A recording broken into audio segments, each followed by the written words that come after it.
Assalamualaikum warahmatullahi wabarakatuh. Kami dari kelompok 4 ingin mempresentasikan bab 4 teknik dokumentasi dan penyusunan sistem. Di sini dengan saya Kauri Rizka Amalia dengan NIM 181600022 dan kedua teman saya. Untuk yang pertama, di sini kami menjelaskan ada beberapa materi dalam teknik dokumentasi dan penyusunan sistem, yaitu data flow diagram atau DFD. DFD adalah suatu model logika data atau proses yang dibuat untuk menggambarkan dari mana asal data dan kemana tujuan data yang keluar dari sistem, di mana data disimpan, proses apa yang menghasilkan data tersebut, dan interaksi antara data yang tersimpan dan proses yang dikenakan pada data tersebut. Dengan kata lain, DFD adalah alat pembuatan model yang memberikan penekanan hanya pada fungsi sistem. Berikut ini merupakan simbol-simbol yang biasa digunakan di DFD. Berikut dengan simbol persegi panjang atau persegi dapat digambarkan berupa orang atau unit tertentu yang berinteraksi dengan sistem tetapi di luar sistem. Untuk simbol lingkaran itu namanya untuk keterangan proses, yaitu orang, unit yang mempergunakan atau melakukan transformasi data. Komponen fisik tidak diidentifikasikan. Dan untuk simbol arah panah kanan dan kiri itu merupakan aliran data yang berketerangan dengan arah khusus dari sumber ke tujuan. Jadi itu yang bisa mengarahkan ini ke divisi ini ke divisi yang lain. Untuk simbol garis 2 atas bawah atau data store itu penyimpanan data atau tempat data direfer atau oleh proses. Di sini ada contoh alur datanya. Suatu data flow atau alur data digambarkan dengan anak panah yang menunjukkan arah dari suatu proses. Alur data ini digunakan untuk menerangkan perpindahan data atau paket data informasi dari satu bagian sistem ke bagian lainnya. Di sini ada flowchart. Flowchart atau bagan alir adalah bagan atau biasa disebut dengan chart yang menunjukkan alir atau flow di dalam program atau prosedur sistem secara logika. Bagan alir atau flowchart digunakan terutama untuk alat bantu komunikasi dan untuk dokumentasi. Di sini ada beberapa bagan dari bagan alir sistem atau sistem flowchart. Di sini ada bagan alir proses atau proses flowchart, lalu ada bagan alir dokumen atau dokumen flowchart, dan juga beberapa jenis flowchart yaitu bagan alir program atau program flowchart, dan bagan alir skematik atau skematik flowchart. Assalamualaikum warahmatullahi wabarakatuh. Perkenalkan, saya Indah Dwi Rahmayanti, NIM 181600029. Saya akan melanjutkan presentasi dari Mbak Kauri, yaitu pembahasan tentang sistem flowchart. Sistem flowchart didefinisikan sebagai bagan yang menunjukkan arus pekerjaan secara keseluruhan dari sistem. Bagan ini menjelaskan urutan-urutan dari prosedur-prosedur yang ada di dalam sistem. Bagan alir sistem menunjukkan apa yang dikerjakan di sistem. Yang kedua yaitu dokumen flowchart. Bagan alir dokumen atau disebut juga dengan bagan alir formulir atau paperwork flowchart merupakan bagan alir yang menunjukkan arus dari laporan dan formulir termasuk tembusan-tembusannya. Yang ketiga, skematik flowchart.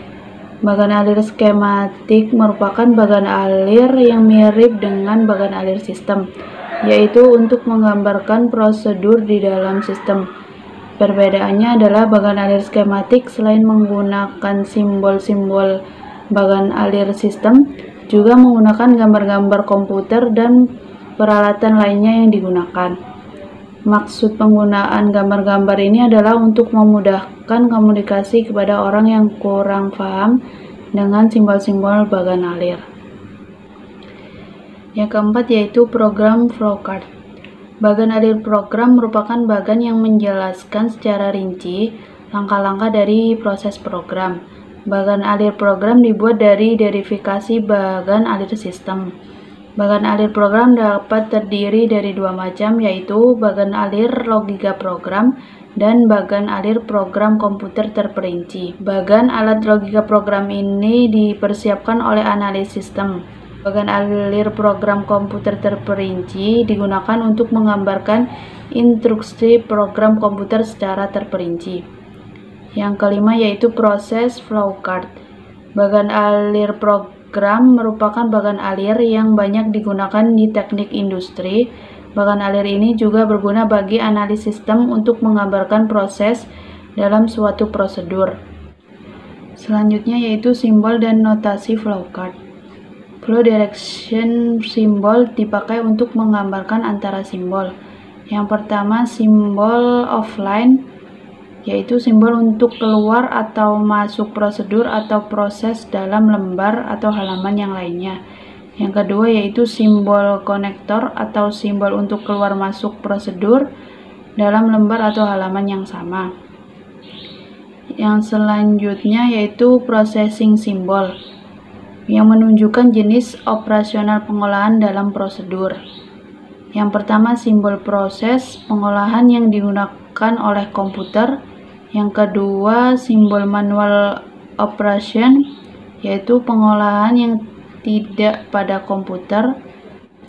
Yang ketiga yaitu simbol decision, yaitu simbol untuk kondisi yang akan menghasilkan beberapa kemungkinan jawaban atau aksi. Yang keempat yaitu simbol predefined process atau simbol untuk mempersiapkan penyimpanan. Yang kelima simbol terminal, yaitu untuk pemulaan atau akhir dari suatu program. Yang selanjutnya yaitu input-output simbol. Yang pertama simbol input-output, yaitu proses input atau output tanpa tergantung dengan jenis peralatannya.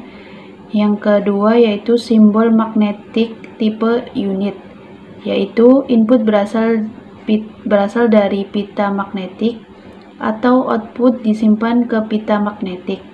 Yang ketiga yaitu simbol punched card atau simbol yang menyatakan input berasal dari kartu atau output ditulis ke kartu.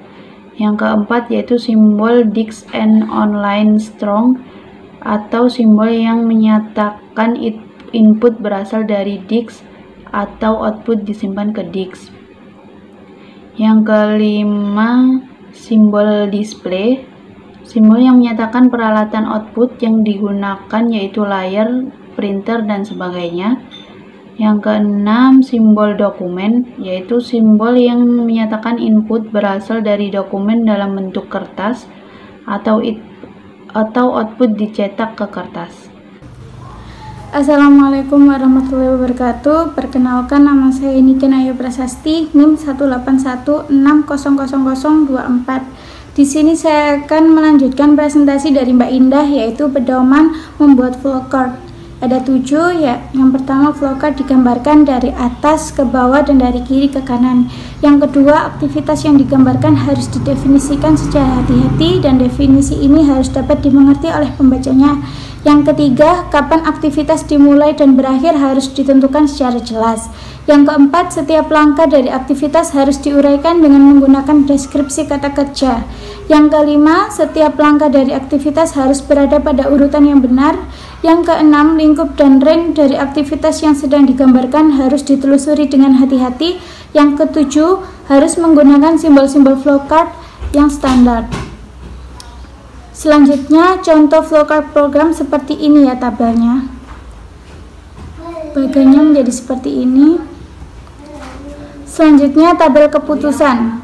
Ada alat sistem yang juga bermanfaat untuk membuat dokumentasi adalah tabel keputusan. Tabel ini membantu keputusan yang kompleks dan keputusan merupakan sebuah representasi tabular logika keputusan. Lalu tabel keputusan matriks yang dibagi menjadi 3 bagian, yaitu bagian kiri tabel terdiri atas 2 bagian, yaitu daftar kondisi dan daftar tindakan. Bagian kanan tabel berisi kolom-kolom yang masing-masing mempresentasikan aturan keputusan yang merupakan kombinasi antara kondisi dan tindakan. Setiap aturan menunjukkan tindakan yang diambil jika kondisi terpenuhi. Selanjutnya seperti ini ya, bentuk umum tabel keputusan. Selanjutnya keunggulan tabel keputusan dan kelemahan tabel keputusan. Keunggulannya yaitu tabel ini secara jelas menunjukkan seluruh kemungkinan hubungan logis antar data input. Yang kedua, mampu menangani lebih banyak alternatif. Kelemahan tabelnya yaitu tidak menggambarkan urutan pembuatan keputusan. Yang kedua, tidak merefleksikan urutan kegiatan dalam sebuah program. Selanjutnya, bagian manajemen proyek, project management tools. Pada dasar proyek, penyusunan sistem memerlukan waktu, penyelesaian memilih taksiran waktu.